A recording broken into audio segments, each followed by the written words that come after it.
Hi friends, welcome to my channel. I hope that everyone is doing well today. I recently attended the Glimmer Foil workshop, which was taught by Spellbinders, and it was on Saturday, May 13th. And I wanted to share with you all a few projects that I created, as well as kind of talk a little bit about my experience as a novice, as opposed to, like some of the leading crafters in the industry, which are working with these products. Now, these are things that I purchased with my own money, so I kind of feel like I have a, different say as opposed to the crafters, which are being sent these things for free. And sometimes I think that you want to hear our perspective as opposed to people who are sent, items for free. So the class was an awesome class. It was 3 hours long, and the class was taught by Kim. She's one of the creative designers. I think she is the program designer for Spellbinders. I'm not really sure, but I'm going to leave linkage of the class in the description box in case you want to check it out. It was two levels of the class. There was a free class and there was a paid class in which you had access through from Facebook. So the free class is still available.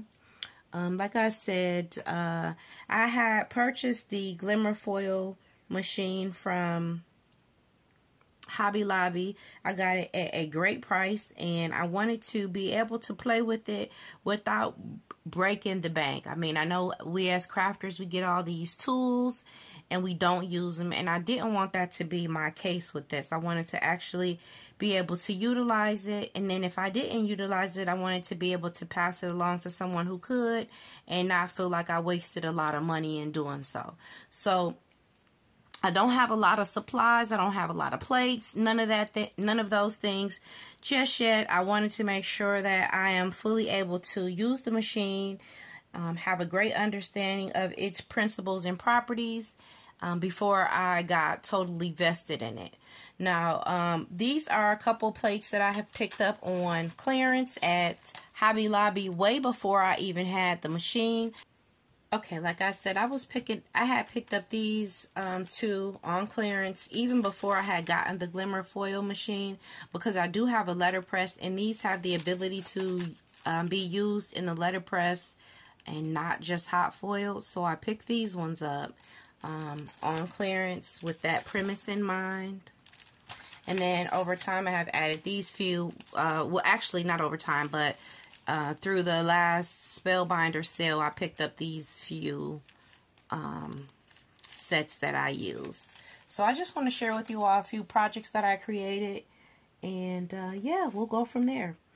So I also utilized a couple of the newer collections that they have at Joann's and these cards. So I'm just going to go through them and point out the foiling that I did in each one. Now I had pretty good results, and I'm going to knock on wood, I did not have any mishaps, and I'm not sure if it's because my machine stayed hot longer because I was crafting during the course, or what exactly that was, but I was super ecstatic not to have any waste, so there's that.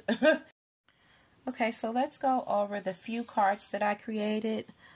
This one I created, like I said, these use all of the newer collections at Joann Fabrics, the Gingham, the Woodland Grove, the Blooming Flowers, those collections.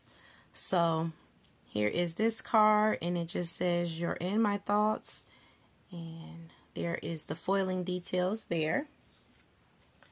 This card here,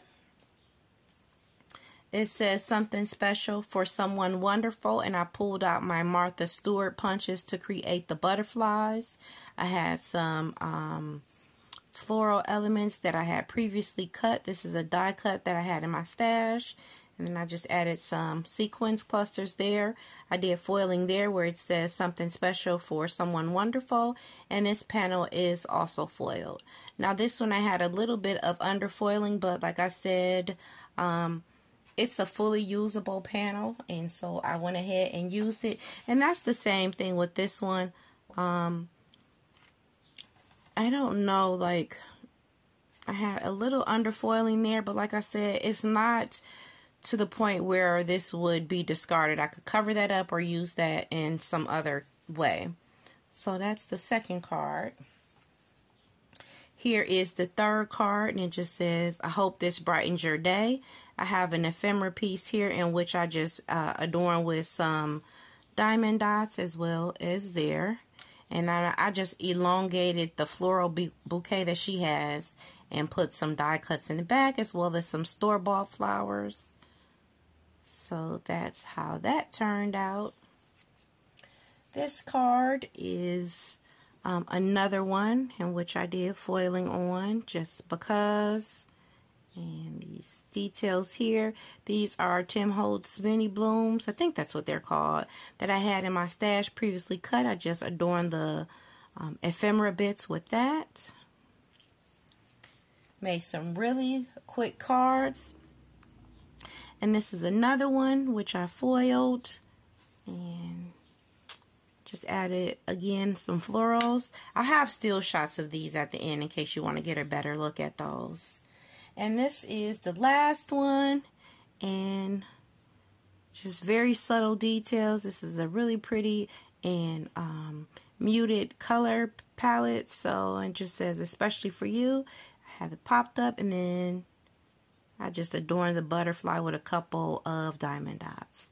So yeah, guys, I am going to go ahead and leave a link to the Spellbinders course in the description box. You're going to want to check it out if you have a hot foil machine and you still have it in a box and are intimidated to use it. I think that we need to start pulling out what we have, especially as the crafting supplies are truly on the rise, and get better usage out of what we already have as opposed to continuously adding products to our arsenal that we don't intend to use. Anyway, thanks for tuning in. I appreciate your time. I hope you're blessed beyond measure, and I will catch you next time. Bye now.